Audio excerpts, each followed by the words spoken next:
Good morning, students. We are going to continue with chapter 6 of NCERT, that is life processes. Students, today's presentation is very important from CBSE examination point of view. So, you have to watch each and every segment of this presentation very carefully. Let's begin. Topics which are being covered in this tutorial are transportation in plants, excretion both in human and plants. First of all, we have to discuss about transportation in plants. It refers to the conduction of water and food throughout the plant and how it is being carried out with the help of vascular tissues. These are of two types, xylem and phloem. Xylem comprises of four elements. These are tracheids, vessels, xylem parenchyma, and xylem fibers. Out of these four elements, only xylem parenchyma is the living one, and rest of the three elements, these are tracheids, vessels, and xylem fibers, are the non-living one. Now comes to the phloem. Phloem comprises of four elements. These are sieve tubes, companion cells, phloem parenchyma, and bast fibers. Out of the four elements, only companion cells along with phloem parenchyma are the living one, and rest of the two elements, these are sieve tubes and bast fibers, are the non-living one, right? First of all, we have to deal with the transportation of water. As you know, transportation of water carried along with minerals as well. So the upward movement of water along with the minerals is referred as ascent of sap. Ascent means upward direction, and sap comprises of water along with the minerals. As you can see over here, the water along with the minerals is going to be absorbed by the roots and move into the upward direction. These blue spheres represent the water molecules. Pink, yellow, and orange dots represent the minerals. Okay, so you should have clear cut understanding. The water is absorbed along with the minerals by the roots and transported to the rest part of the plant. Various factors play vital role in ascent of sap, that is osmosis along with the root pressure, capillary action, adhesion cohesion, and transpiration pull. And we are going to discuss about each and every factor in great detail one by one. First of all, you should note down the factors responsible for the ascent of sap. These are root pressure, capillary action, adhesion cohesion, and transpiration pull. Out of these four factors, root pressure along with transpiration pull plays vital role in ascent of sap. When you are going to draw this flow chart in your notebook, please highlight root pressure and transpiration pull. This means a lot in ascent of sap, so you should have a clear cut understanding about what kind of factors which are very important for the ascent of sap. These are root pressure and transpiration pull. However, capillary action and adhesion cohesion also play vital role, but these are not that much important than root pressure and transpiration pull as. Okay, so first of all, we are going to discuss about root pressure. As you can see over here, the root hairs are very thin hairs protruding out of the main root, and these are going to absorb water from the adjacent soil particles, and that water along with the minerals going to be transported into the upward direction. And you can observe the root hairs have very thin membranous structure which provide a selectively permeable membrane for absorption of water. So water which is present in higher concentration in the adjacent soil is going to be moved inside the root hairs with the help of osmotic pressure. That is osmosis, the movement of water molecule from higher concentration to the lower concentration through the selectively permeable membrane. Okay, so water is going to be moved inside the root hair, and from root hairs it is going to move to the main root, and from main root to the stem section. So this is what kind of pressure being developed by the roots. As you can see, the roots are going to have lots of water. However, the stem section, which is devoid of water, So water is going to be moved from higher concentration to the lower concentration. This type of root pressure is generally developed when water is going to be absorbed by the root hairs and come into the main root, and water is going to be moved from region of higher concentration to the region of lower concentration. As obvious, the section is the region of higher concentration of water, and stem section is the devoid of water having less water content. So water is going to be moved from higher concentration to the lower concentration. This kind of pressure is responsible for movement of water up to the base of the stem. It is not that much so that water can move to the tip of the plant. It can get water up to the certain level in the stem, but not above or the tip of the plant. It is a quite lesser kind of pressure which is responsible for movement of water up to certain height into the stem, not tip of the plant. And it is going to play very important or significant role at night. Okay, this point is very very important. It's going to play a very important role at night for the absorption of water. Now comes to the capillary action. First of all, you tell me what is capillary.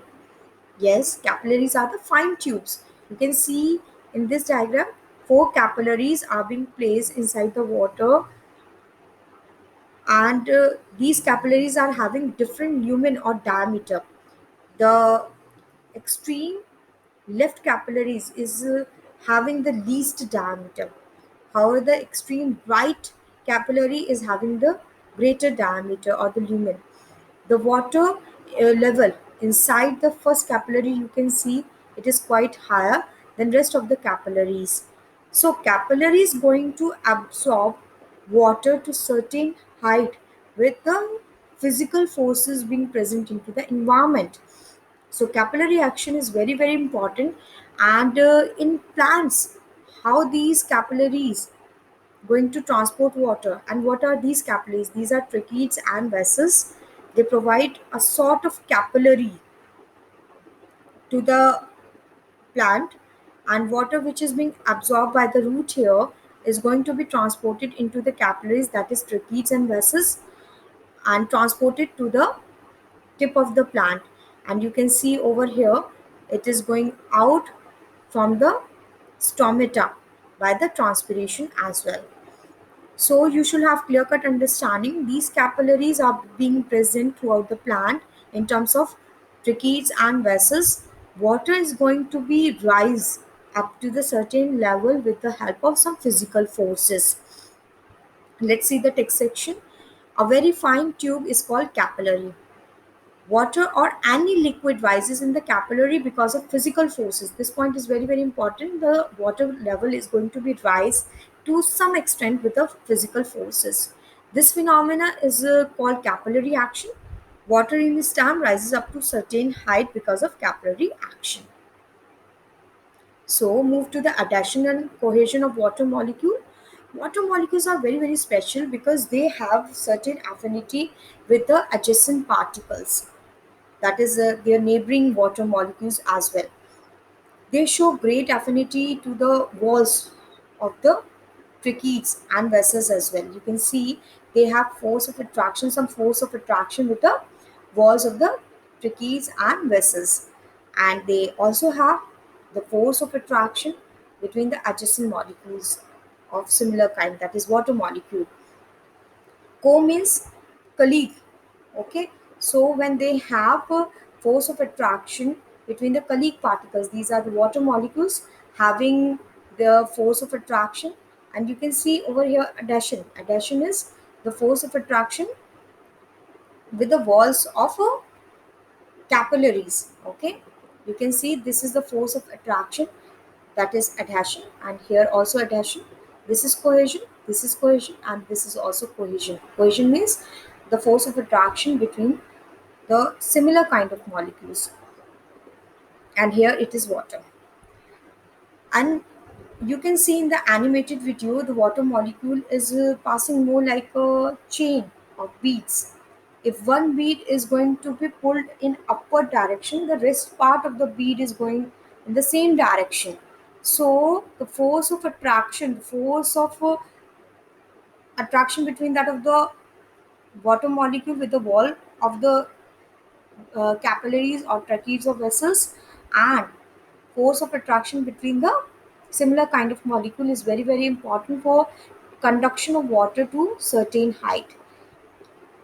That's why this force of attraction play vital role in conduction of water molecules. Let's see the text section.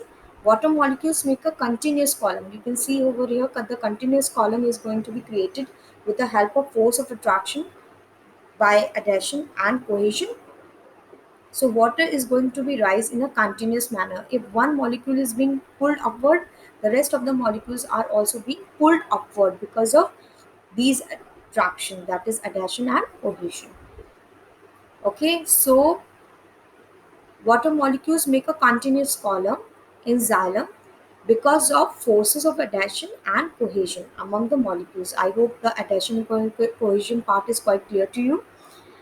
So this is how the uh, whole thread of water molecules is going to be moved in a continuous manner with the force of attraction in terms of adhesion and cohesion.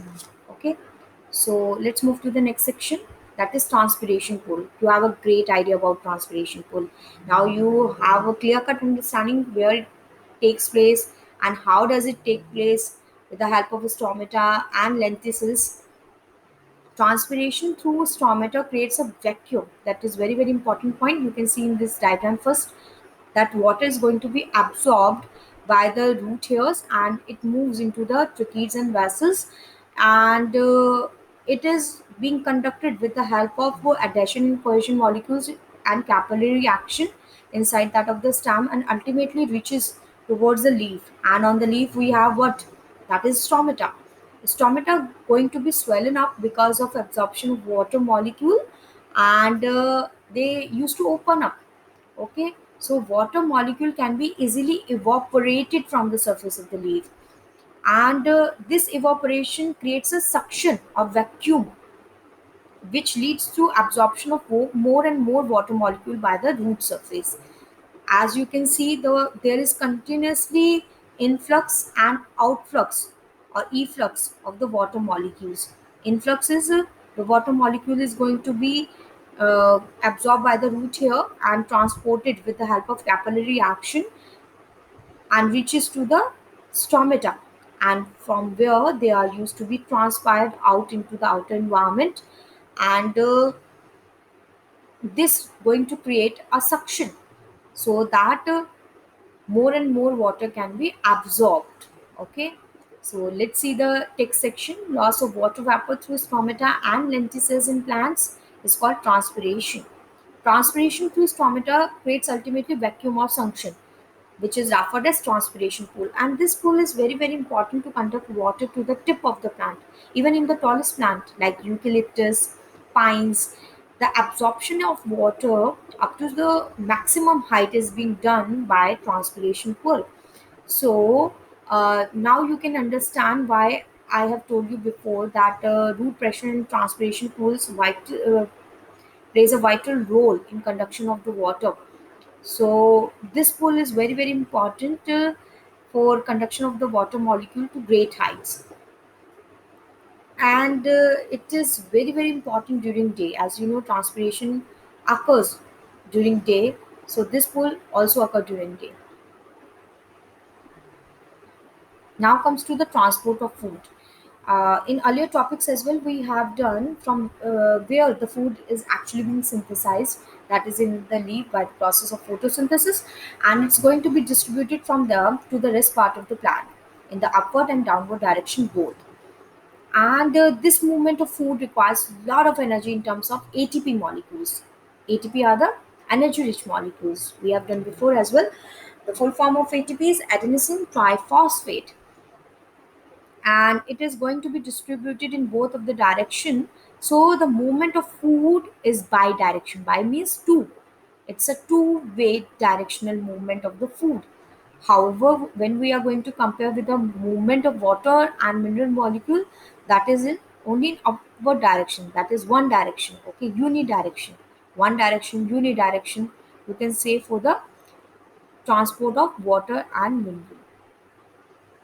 However, the movement of food is bidirectional, that can move in upward direction as well as in downward direction. Now comes to the excretion part. Excretion refers to what?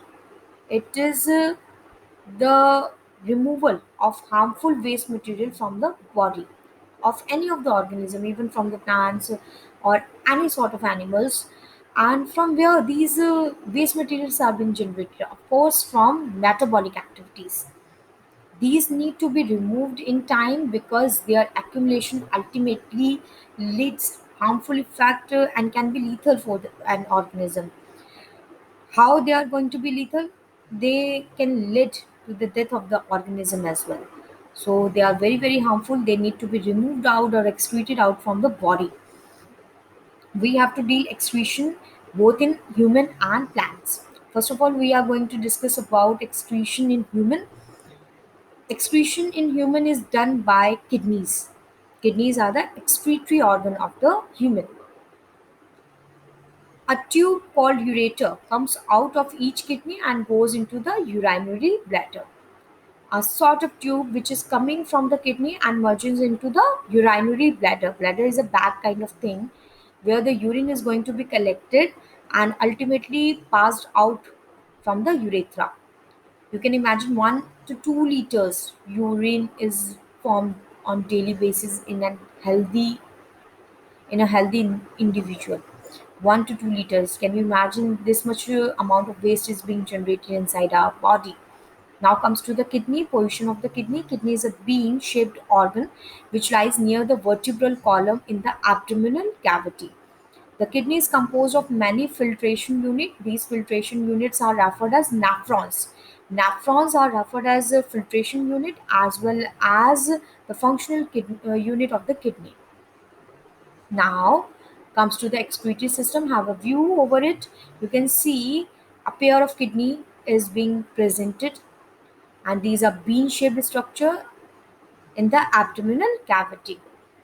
With this, a pipe-like structure. This is small thin pipe-like structure being present, and this pipe-like structure is referred as ureter and merges into a bag-like structure which is referred as urinary bladder, where the urine is going to be stored temporarily.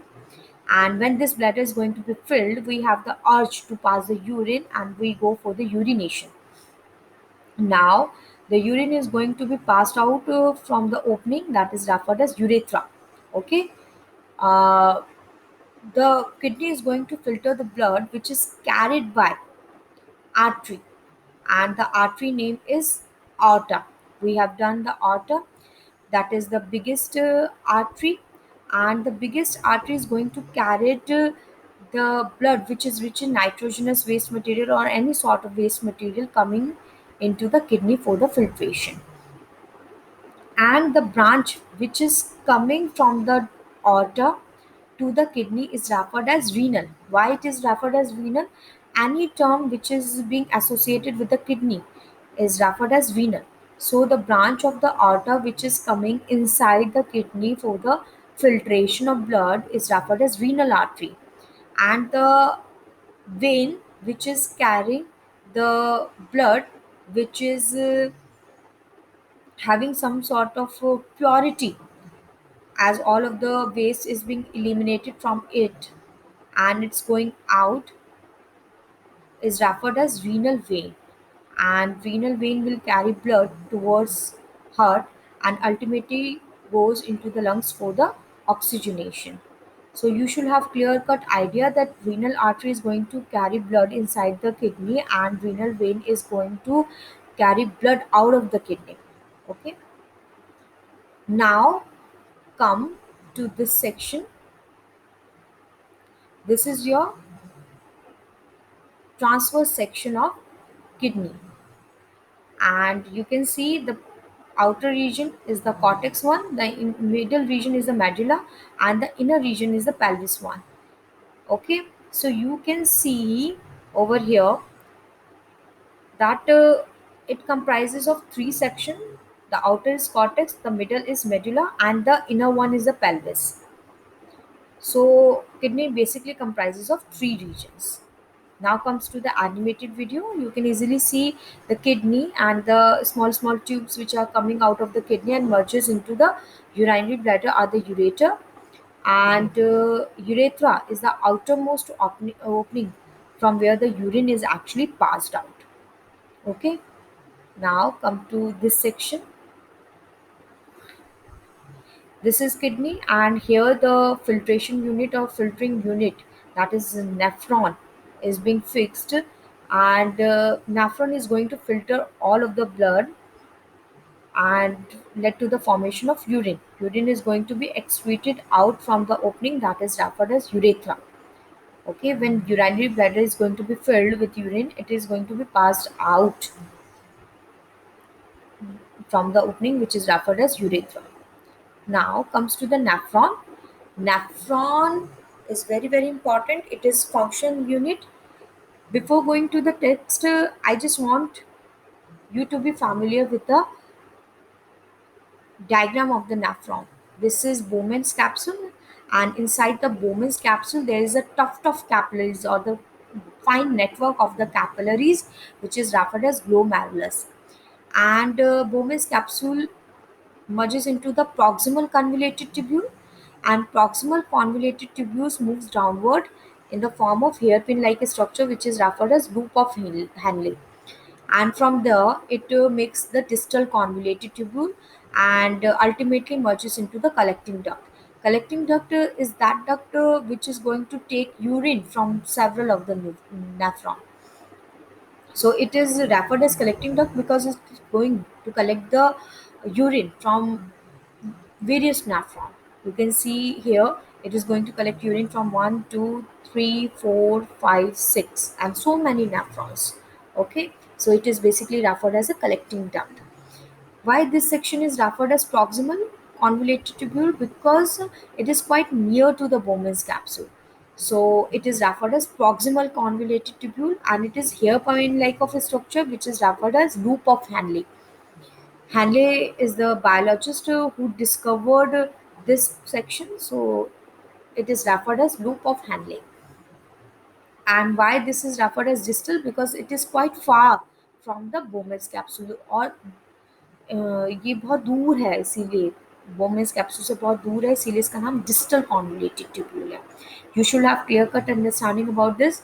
Now you can see the glomerulus filtration and afferent artery, that is a part of the artery which carries blood inside the Bowman's capsule in terms of glomerulus for the filtration, and this section is going out from the Bowman's capsule. It is referred as efferent artery. Efferent means exit artery for the blood. Okay, and this is Bowman's capsule, cup-like structure, which is referred as Bowman's capsule. And you can see the small section of the proximal convoluted tubule as well. I hope this diagram is very difficult to draw in the examination. I have one simple diagram as well, and with the whole of the labeling. You can see the Bowman's capsule along with the glomerulus. Glomerulus is the tuft of capillaries. Tuft means TUFT. That is fine network of the capillary. And this Bowman's capsules goes into the proximal convoluted tubule. Proximal means pass. जो Bowman's capsule के पास है. Convoluted means coiled. Okay, coiled. It is not straight. It is coiled. Okay. Then it moves into the loop of Henle. Then this is distal convoluted tubule. Distals means जो दूर है Bowman's capsule से. Convoluted against means coiled tube. Okay, this merges into the collecting duct. Here the collecting duct is going to be merged with so many nephrons, going to collect urine from so many nephrons. I hope this part is quite clear to you. Now move to the text section. Nephron, it is composed of tangled mass of tubes and a filtering part that is referred as glomerulus. Glomerulus is actually the filtration unit of the nephron. A glomerulus is a network of blood capillaries to which renal artery is being attached. The artery which takes blood to the glomerulus is referred as afferent arteriole. Arteriole which is going to carry blood inside the glomerulus is referred as afferent arteriole, and the one which is receiving blood from the glomerulus is referred as efferent arteriole. Glomerulus is enclosed in a cup-shaped structure which is referred as Bowman's capsule. Bowman's capsule extends into the fine tube-like structure which is highly coiled, and tube is going to connect uh, so many nephrons and ultimately merges into the ureter. Ureter is that thin tubes going to collect urine from the kidney. Okay. Now come to the filtration unit, that is glomerulus of nephron. Filtration happens because of very high pressure inside the glomerulus. There's a lot of pressure inside that of the glomerulus. So the blood which is coming is having a lot of pressure. The lumen of efferent arteriole is quite smaller than afferent arteriole. So blood pressure is quite enormous. Waste products are going to be filtered through the thin membrane of the capillaries. As you know, arterioles are going to have the thin membrane. So whole of the waste material is going to be filtered out from it. The filtered blood is sent to the circulation through efferent arteriole, and the filtrate goes into the Bowman's capsule. The urine is going to be formed inside the kidney and goes into the ureter, and reabsorption of water, some of the minerals takes place into the loop of Henle, you can say. And urine basically comprises of water and urea. This what our urine composed of, that is water and urea. Urea is that substance which creates pungent smell of the urine. Okay. Now comes to the artificial kidney. That is very interesting topic, and it is also referred as hemodialysis. Why do we require artificial kidney for some of the patient? Because some of the infection might be in their body, injury or restricted blood flow to kidney reduce the activity of kidney. Ultimately, it is very poisonous, can lead to the death. So we can save the patient with the help of hemodialysis. It is very simple process, and it can also uh, be a case of resort in terms of renal failure. Renal means kidney failure. Okay. Some patient like granny in your home, or some of the older person might refer this kind of artificial kidney hemodialysis at regular interval. This kidney is going to remove all of the waste material from their body. So how does it take place?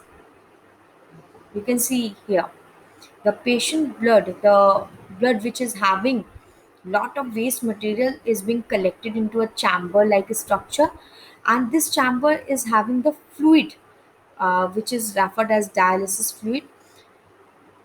It is having that much concentration as of the pure blood. Okay.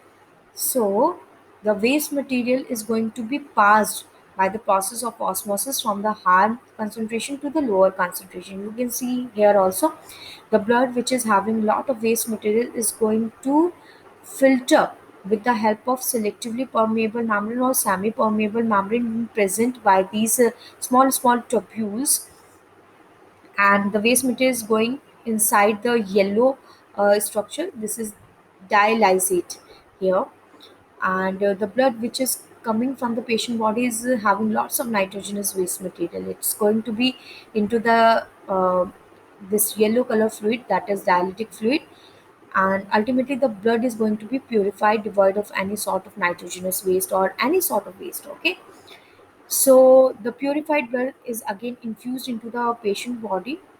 This dialytic fluid need to be changed at regular interval. As you can see, lot of waste materials going into this fluid, so it need to be changed at regular interval, and fresh one need to be infused at regular interval.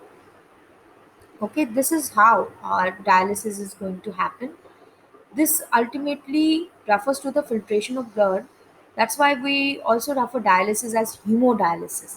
Hemo words relate to the hemoglobin, and hemoglobin you can relate with the blood. So blood filtration is referred as hemodialysis, and it is an artificial means or artificial kidney. Now comes to the excretion in plants. Plants do not have kidney or some kind of a structure.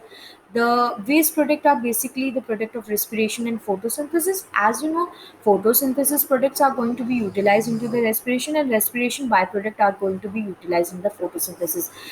So there is some mm, net molecules going to be excreted out. However, the waste product of one reaction are the reactant for the other reaction. Okay, essential reaction inside that of the plant. As you can see, oxygen gas produced as a byproduct of the photosynthesis is used up during respiration, and carbon dioxide which is produced during respiration is going to be utilized into the photosynthesis. So the waste product of one reaction are going to be the reactant for the next reaction. Now comes to what kind of excretion, that is net gases exchange, and oxygen carbon dioxide whichever is extra into the plant is going to be excreted out. Even the water vapors going to be excreted out from the leaf surface and lenticels. Some waste product collect in the leaf of the bark, and they need to be eliminated as well. Some harmless waste products are also there, that is raffids, tannins, resins, gum, rubber, and essential oil. These are quite useful to us, but are the waste material for the plant, and they are being present in the plant, so we can harness them. That's all for your chapter 6 life processes. I hope you have enjoyed all of the tutorials and go through this chapter again and again, otherwise, you will forget all of the details of this chapter. By this video, your chapter has been completed. So go through the revision and please practice the intakes and back exercise question. Thank you, students.